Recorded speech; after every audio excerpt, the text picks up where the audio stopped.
Bienvenue sur Malaika, le magazine de la femme africaine et chrétienne. Aujourd'hui, c'est avec un petit peu de, on va dire, d'humour qu'on va essayer d'aborder un sujet qui concerne pratiquement, je pense, 3/4 des femmes. Messieurs, regardez, je suis sûre que vous aussi, vous serez concernés. Alors, restez avec nous pour découvrir le sujet du jour.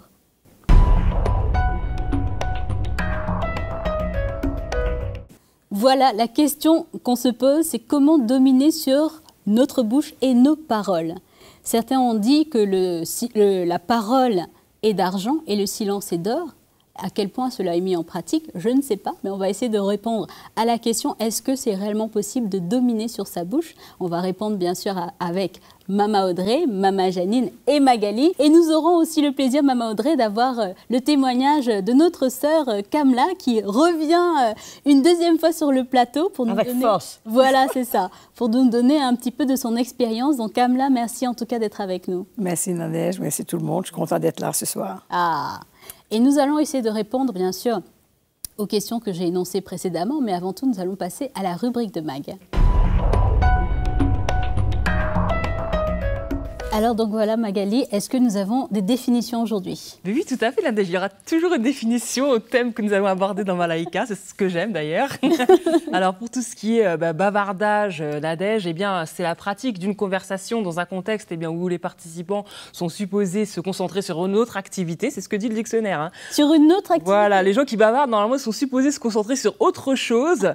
Mais voilà, ce qui nous emmène à bavarder, c'est justement cette envie de futilité et de parler de tout et de rien. C'est ce que nous dit en tout cas le dictionnaire. Et d'ailleurs, c'est un terme qui est particulièrement utilisé dans le contexte scolaire, puisque le fait pour des élèves de discuter entre eux en classe, de bavarder, etc., alors que le professeur dispense sa leçon, eh bien, c'est ce que nous relate en tout cas la définition. D'ailleurs, moi, c'est ce que j'avais dans mes bulletins scolaires.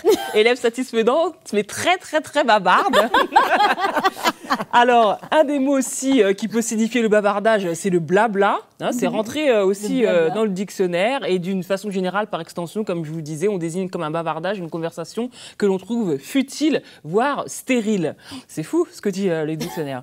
Alors, dans la Bible, eh bien, vous avez bien sûr, il y a tout dans la Bible. Hein, vraiment, il y a tout. Tous les thèmes qu'on aborde, en tout cas, sont présents aussi dans la parole de Dieu. Par exemple, vous avez Paul qui invite Timothée à éviter les bavardages profanes, car ceux qui s'y livrent avanceront toujours plus dans l'impiété. Voilà ce que dit Paul à Timothée. Donc, c'est quand même quelque chose. Et ce qui, en tout cas, est ressorti de mes lectures par rapport au thème dans les forums africains que j'ai l'habitude de lire, eh bien, les femmes vont bavarder. Pourquoi, Nadège? Souvent pour entacher la réputation d'une personne, c'est ce qui revient le plus souvent, par jalousie également, ou pour se faire justice. Et malheureusement, ensuite, ces bavardages vont toutefois basculer vers la calomnie. La calomnie, ce que c'est, Mama Audrey, eh bien, c'est la critique, hein, injustifiée, mensongère, inventée, avec le dessein de nuire à la réputation et à l'honneur d'une personne. Et malheureusement, c'est ce qui perdure et c'est ce qui est de plus en plus en vogue dans les églises. Et d'ailleurs, la calomnie est tellement grave que même le Seigneur la reproche dans pas mal de versets. Et c'est vraiment ce qui est déploré dans les églises en général. Donc c'est ce que j'ai pu lire pour ce sujet. Donc là, pour le coup, le silence n'était pas d'or. Je ne dirai plus rien. Tu vas faire attention à ce que tu dis. Je ferai attention à ce que je vais dire là. Merci en tout cas Magali. Et justement, Mama Janine, comment est vécu à Kinshasa l'impact des paroles sur l'Église, sur les chrétiens? Écoute, Nadège, pour être tout à fait honnête avec toi, quand j'ai fait mes réunions à ce sujet, ça a emmené un climat très, très, très délétère. Tendu. Tendu. Et j'étais surprise parce que je pensais que ça allait être assez détendu, justement. Ouais. Et bien, très, très vite, le climat s'est cristallisé. Et là, tout est ressorti. Ah oui. Alors, pourquoi est-ce qu'on va faire des bavardages indiscrets? Souvent, c'est par rapport à la tenue vestimentaire. Hein, les gens, on va critiquer leur tenue vestimentaire par rapport à une sœur qui ne va pas dire bonjour et qui va pas répondre à un bonjour. Ça va être l'objet ça va commencer par des bavardages, après ça peut se terminer en calomnie. La prédication aussi, c'est un sujet de bavardage. Incroyable. Hein, la prédication, l'after-prédication, donc là, il n'y avait pas d'onction, c'était pas super. Ah oui. Voilà, donc tout est sujet à critique. Et une sœur me disait qu'elle rencontre aussi aussi beaucoup de problèmes avec la jeune génération, parce qu'il y a aussi un conflit au niveau des jeunes générations qui ne supportent pas la critique. Et elle disait comment elle, quand elle a connu le Seigneur, ben, les aînés pouvaient venir la reprendre par rapport à une tenue vestimentaire ou quoi. Et elle acceptait toutes les remarques. C'est comme ça qu'elle a grandi dans le Seigneur. Mais aujourd'hui, la nouvelle génération, elle est vraiment très, très opposée. Elle a fait une remarque à une sœur et pendant un mois, la sœur ne lui a pas adressé la parole, alors qu'elle venait à l'église. Et c'est une sœur qui prend soin donc des mamans là-bas. Et elle expliquait comment il y avait vraiment un problème aussi de génération. Et dans la réunion, il y avait aussi des jeunes filles qui étaient là et qui se sont emportées en disant « Mais oui, mais vous, l'ancienne génération, voyez la manière dont vous nous faites des remarques. Vous nous faites des remarques devant tout le monde sur un mauvais ton et nous, on ne va pas se laisser faire. » Et donc, c'était quand même assez tendu, assez chaud, Maman Audrey. D'où la question, comment dominer sur ses paroles et sur sa bouche. Elle est vraiment d'actualité. Justement, Maman Audrey, la question, c'est que dit la parole de Dieu au sujet de la langue, comme on parle justement des paroles, de la bouche, etc. On sait ce que l'apôtre Jacques dit, mais je crois que c'est important quand même de citer le verset des Proverbes, du livre des Proverbes, qui dit, dans Proverbe 10, 19, « Celui qui parle beaucoup ne manque pas de péché. Alors là, ça dit bien beaucoup. Mais celui qui retient ses paroles est un homme prudent. Donc, c'est sûr que plus on a la parole facile, plus on va faire des faux pas, et plus ça va déménager, ça va déraper. Donc ça, c'est sûr. Et l'apôtre Jacques parle d'une manière très, très sévère et très dure en ce qui concerne la langue. Exactement. Comment cette langue, c'est le plus petit membre, il se vante de grandes choses, et comment un petit membre peut embraser une forêt. Et après, il poursuit pour dire que avec cette même langue, on bénit le Seigneur, avec cette même langue, on maudit ceux que Dieu a créés, et il dit que l'homme n'arrive pas, on arrive à dompter tout, mais l'homme n'arrive pas à dompter sa langue. Donc c'est la déclaration qu'il fait dans le chapitre 3, et qui est une réalité. Bon, Jacques était dans l'Église, il avait l'expérience. Bien sûr. Je crois, il parlait de révélation, mais il parlait aussi de ce qu'il avait vu, de ce qu'il avait vécu. Et c'est une réalité aujourd'hui dans l'Église qui, malheureusement, fait beaucoup de tort, blesse beaucoup de gens, font du tort à beaucoup de gens. Et comme dit Maman Janine, ce gap de génération, cette attitude de cœur qui est tellement différente aujourd'hui que comparée à l'attitude de cœur de ceux qui naissaient de nouveau il y a 20 ans, il y a 30 ans, où ces jeunes, on a beaucoup de difficultés à se soumettre, il y a beaucoup de rébellion. Et donc, c'est vrai que quand on parle à ces jeunes, il faut mettre des gants. C'est comme si on marche sur des œufs. Si on veut gagner, il faut premièrement gagner leur cœur. Sinon, on se fait bien vite des ennemis et on risque de les perdre. Bien sûr. Justement, je rebondis concernant notre sujet, dominer sur sa bouche et ses paroles, avec le témoignage de notre sœur Kamla, avec une question. Dans le parcours que tu as eu, Kamla, donc pour rappel, qui est donc diaconesse, qui sert le Seigneur dans son église locale à l'île Maurice et qui a plus de combien d'années de service? 28 ans, 30. Une trentaine d'années de service. Justement, dans ce parcours que tu as eu, quel impact tu as pu voir que les paroles ont pu avoir sur toi ou sur ton entourage? Oui. Pour commencer, je pense que l'impact de la parole, ça commence dans la maison. Et que ce que j'avais vu dans ma famille, avec mon mari, avec mes enfants, donc je parlais et les choses étaient dites sans que je réalisais et que je blessais. Et comme on dit, des paroles qui tuent. Et que je ne réalisais pas parce que j'avais toujours mes raisons. Pourquoi c'est comme ça? Pourquoi j'ai dit ça? Pourquoi c'est arrivé comme ça? J'avais toujours mes raisons. Et donc, quand ça finit à la maison, c'était au travail. Et après le travail, mais aussi dans l'église, quand je sers le Seigneur et que j'étais avec des frères et des sœurs. Donc, c'était ce qui se passait. Mais au fond de moi, quelque part, arrivé à un moment donné, j'étais malheureuse.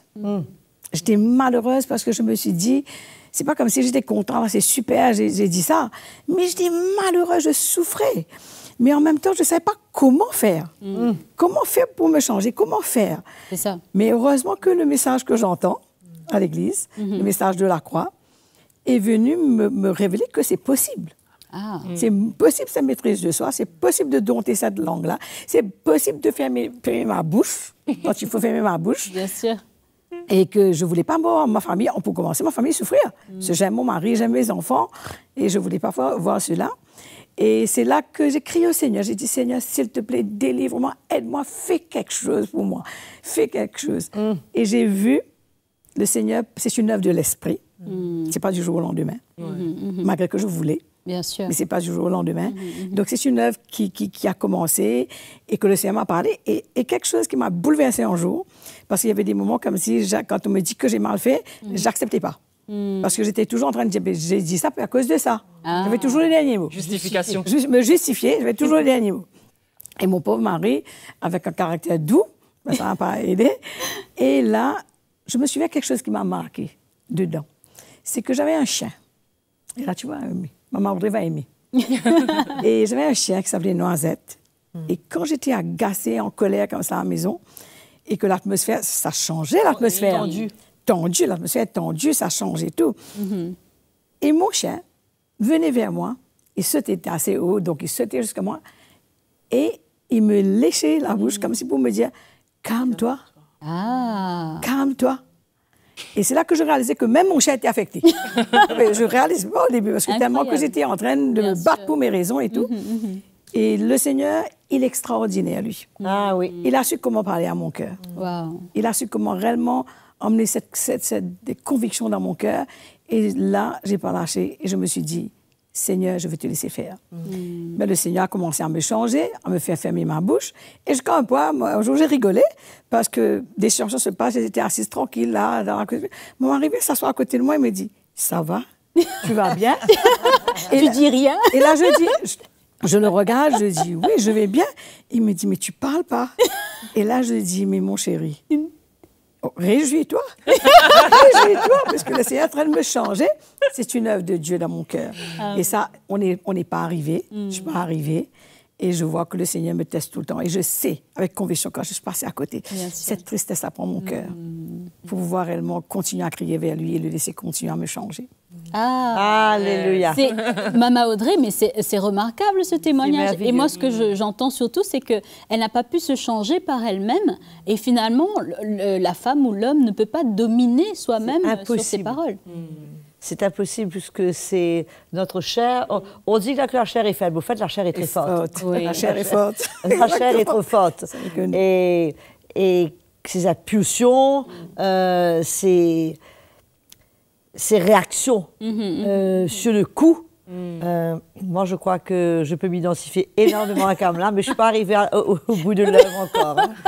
Et c'est vrai que, surtout quand on comprend, on sait que ce qu'on a à dire, on sait que ce qu'on pense, on a raison, ce qu'on pense est juste, et il n'y a que le Seigneur. Bien sûr. À pouvoir, comme il dit, mettre une garde à ma bouche et une porte à mes lèvres. C'est ça. Il n'y a que le Seigneur à nous emmener, même quand on sait qu'on a raison, même quand on sait qu'on peut expliquer, que le Seigneur nous aide à garder notre bouche fermée et à attendre le bon moment. Exactement. Justement, pour rebondir par rapport, on est toujours sur le sujet des paroles, la parole de Dieu, comme on la connaît, est créatrice, elle crée la vie en nous. Mais nos paroles peuvent créer, comme on entendait, la mort. Et en quoi est-ce que, si on peut avoir plus de détails par rapport à ça, quel impact ces paroles peuvent avoir sur nous-mêmes, parce que parfois on peut se parler à soi-même, et sur les autres par rapport justement à la mort dont on parlait. C'est deux choses bien différentes. Quand on parle sur les gens, vraiment, ça peut faire énormément de dégâts. J'oublierai jamais l'histoire, un jour que j'ai lu, c'était quelqu'un qui avait justement dénigré sur un pasteur ou sur l'église, ou qui avait quitté l'église, qui avait dénigré, qui avait fait beaucoup, beaucoup de tort à cette église. Et par la suite, des années après, il s'était repenti. Et la personne prenait comme exemple que c'était comme un oreiller, que tu avais cassé, que toutes les plumes étaient parties. Maintenant, comment rattraper toutes ces paroles qui ont été dites et qui ont circulé, qui ont été répétées? Donc, les paroles peuvent vraiment blesser, ça peut vraiment détruire quelqu'un, ça peut vraiment faire beaucoup de tort, comme ça peut autant encourager et construire quelqu'un. Tout à fait. Tout à fait. Maintenant, par rapport aux personnes elles-mêmes, je crois que la Bible est claire que si quelqu'un est négatif et qu'il a une mauvaise image de lui-même et qu'il n'arrête pas de confesser des choses négatives sur lui-même, à son sujet, sur sa vie, à la fin du jour, ces choses-là vont se réaliser. Hein. Puisque tes paroles, elles finissent par exister. Et je pensais pendant qu'on parlait au cas de Zacharie. Ah. Comment Zacharie, quand il a douté que Élisabeth, sa femme, aurait un enfant, comment, quand il a douté, le Seigneur l'a rendu muet? Jusqu'à la naissance de Jean-Baptiste. Probablement pour l'empêcher de confesser des paroles négatives et continuer à être négatif sur ce sujet. Il a été muet, et ce n'est que quand Jean-Baptiste est né qu'il a dit « son nom sera Jean ». Donc c'est tellement important, ce qu'on dit peut glorifier le Seigneur, ce qu'on dit peut justement faire exactement le contraire. Avec la même bouche, la même langue, comme dit Jacques, on loue le Seigneur et on maudit ceux qui ont été faits à son image. Et la Bible dit que c'est un feu, c'est un monde de l'iniquité, et parmi nos membres souillant tout le corps et enflammant le cours de la vie, étant elle-même enflammée par la géhenne. Il est fort, là, Jacques, hein, il y va fort. Hein. Ah oui, Wow. Il était dans un mood très spécial ce jour-là, mais il y va très, très fort et il ménage pas ses paroles. Mais c'est un fait que c'est vrai qu'on peut faire beaucoup, beaucoup de tort. On peut détruire la réputation de quelqu'un. On peut détruire, je sais pas moi, la vision de quelqu'un. On peut, en quelques mots, annihiler une personne. Tout à fait. Et justement, Maman Audrey, est-ce qu'il y a des paroles justement qu'on dit, par exemple, je pensais à ce que Kamla a partagé quand elle parlait avec son mari et ses enfants, etc. Est-ce qu'il y a des paroles qui sont irréparables, même si je me repens? Je dis vraiment quelque chose à une personne où tu disais, par exemple, à ton mari des choses. Et là, quand ton cœur est sincère et que le Seigneur est en train d'œuvrer dans ton cœur, il y a une œuvre de l'Esprit qui se passe, Dieu restaure. Dieu peut te pardonner, mais il n'y a pas de garantie que la personne soit restaurée. Voilà, c'est ça. Puisqu'on ne sait jamais ce que cette personne... si cette personne a Dieu sur son cœur et qu'il n'y a pas d'accès à son cœur, mais l'important, c'est que quand tu te repens et que tu es sincère et que le Seigneur te donne surtout l'occasion d'aller voir cette personne. Oui, de réparer. De réparer. De rectifier, de t'humilier. À partir de ce moment-là... Il y a une repentance. Tu vois, cette repentance-là... Elle est importante. Construit. Construit et restaure. Et même dans cette prière qu'on faisait, parce que tout se fait avec le Seigneur, quoi. Mais je disais au Seigneur, je regrette, mais répare à toi. Les blessures guéries. Je ne peux pas. Je dis, Seigneur, je ne peux pas guérir. On ne peut pas mettre la main. Je ne peux pas guérir le cœur. Je ne peux pas guérir. Impossible. Mais toi, tu peux. Toi, tu peux. Et j'ai vu le Seigneur mener la guérison. Ça, c'est important. Il y a aussi des cas de figure que j'ai rencontrés où une sœur me racontait qu'elle avait été rendre visite à une malade. Et quand elle est venue la voir, elle a été choquée que cette personne lui dise, tu sais, il y a 15 ans, tu m'as fait un reproche. Et ça, je n'ai pas oublié. Elle était choquée parce que cette personne venait à l'église tout le temps, elle était ensemble. Mais ce jour-là, à l'hôpital, elle lui a ressorti ça. Elle a dit, mais comment je peux faire face à ça? Elle était complètement démunie parce qu'elle n'avait pas... Elle ne savait plus quoi dire. Elle ne savait plus quoi dire. Elle ne se souvenait même plus. Et il y a aussi des personnes qui transportent comme ça des blessures pendant des années. Et parfois, ça revient à la surface comme ça. Et... J'ai une autre question concernant justement ce que Kamla disait par rapport à l'apprentissage de cette maîtrise de nos paroles et de nos mots. Est-ce qu'il y aurait aussi quelque part des moments où c'est plus opportun de rester silencieux et d'autres moments où il faudrait parler, justement? Comment on fait la part des choses? C'est sûr. Moi, je me rappelle toujours de cette histoire qu'on racontait quand on était jeunes chrétiens, de cette femme qui avait des grands problèmes dans son foyer et elle est allée voir un sorcier.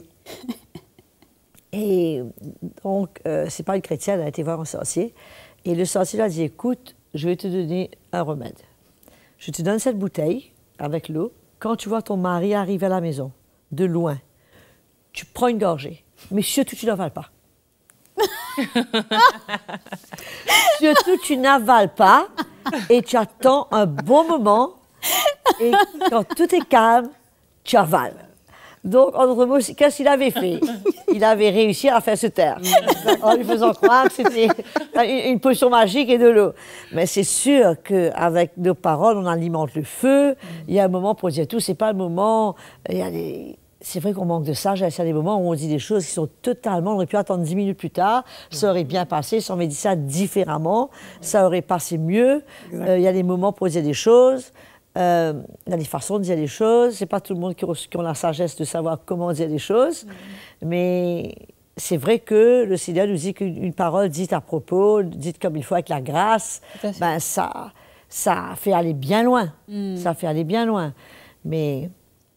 je crois que tout ça, c'est une question de maturité.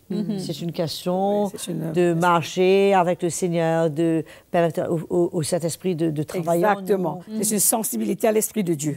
Voilà. Dans ces moments-là où le Seigneur va nous dire, reste tranquille. Là, il ne faut rien dire. Ne dis rien. Et là, on obéit, on voit les fruits.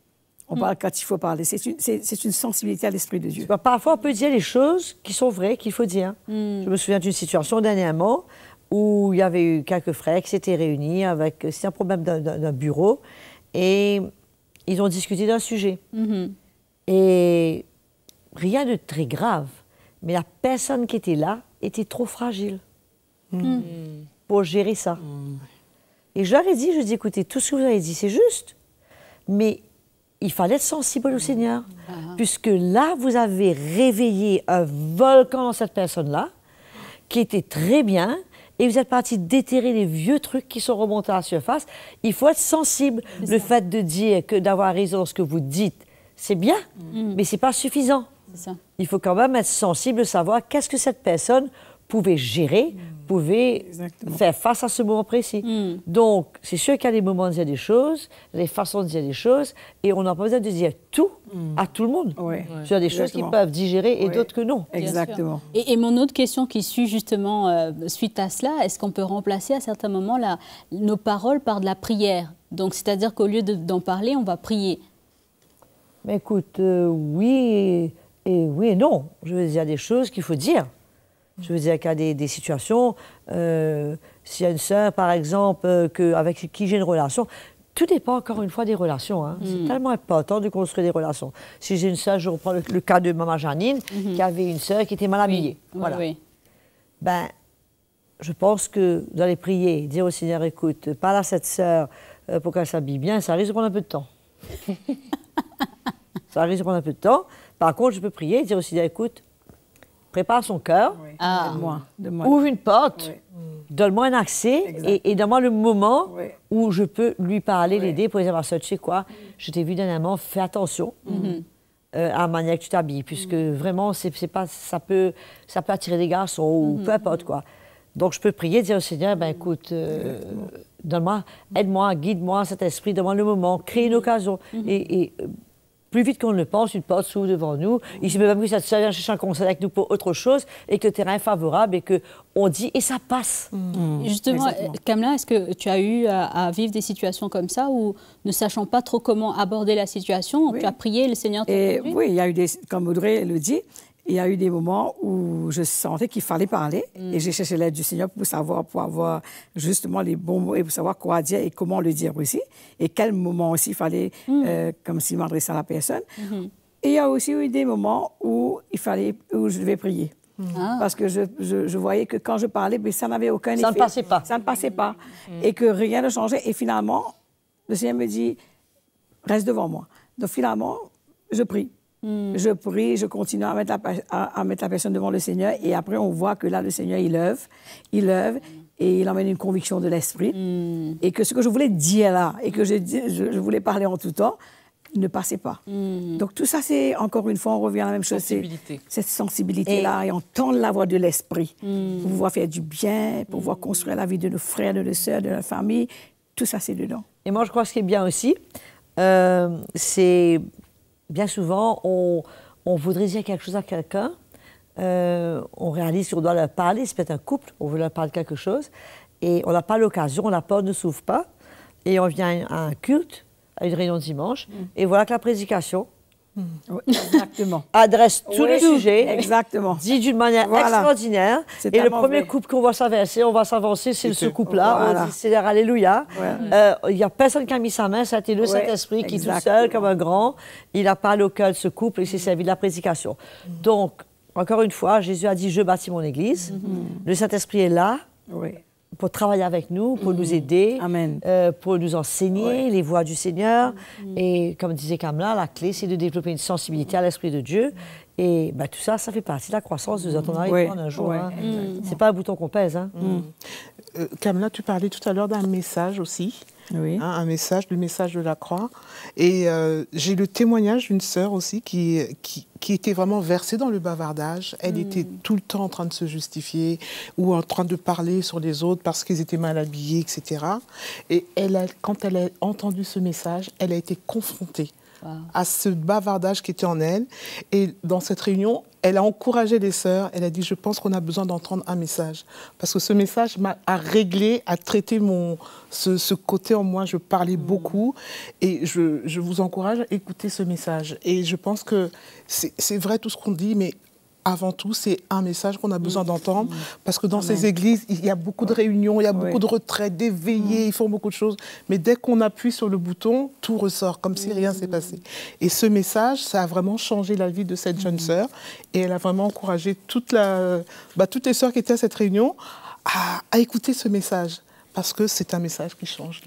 Il change le Il y a l'espérance dedans. Exactement. Justement, Maman Audrey, où est-ce que on peut entendre et écouter ce message? Je crois que ce que Maman Jeanne dit est tellement juste. Je vais encourager les gens à aller sur CTMI, le site de CTMI, écouter des messages qui vraiment vont confronter, certainement parler à notre cœur. Et bien souvent, il s'agit des blessures, il s'agit d'incompréhension. Et quand la parole de Dieu vient, c'est comme un miroir. Et quelque chose de qui pourrait être très compliqué devient très très simple et on voit et on met le doigt sur quelque chose. Et puisque finalement, on ne se sent pas bien. Quand on parle, quand on se laisse aller, et qu'on est malheureux. Seul, on se dit, ah là là, pourquoi j'ai dit ça? J'aurais pu avoir dit ça autrement. Et on s'est laissé, comme la parole de Dieu, celui qui parle beaucoup ne manque pas de péché. Et après, on regrette. Donc tout ça, c'est une œuvre du Seigneur, c'est lié à un message, c'est lié à un environnement de l'Église, c'est lié à des relations. Ça a tellement de choses à faire. Et bien sûr qu'encore une fois, la maîtrise de soi, il ne faut pas oublier de dire, c'est un fruit de l'esprit. À cœur ouvert, ton témoignage. Et bien sûr, Maman Janine et Magali. Et pour tous ceux et celles qui sont fidèles à Malaika, nous vous encourageons à parler du programme autour de vous. Et bien sûr, continuez à nous écrire sur Facebook, Instagram et YouTube. Et je vous dis à très très bientôt pour un autre épisode.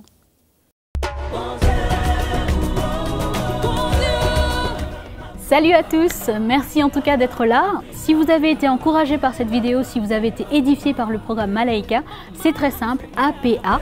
Aimez la vidéo, partagez-la autour de vous et bien sûr abonnez-vous, c'est le petit bouton rouge en dessous de votre écran pour être les premiers informés des prochaines parutions Malaika.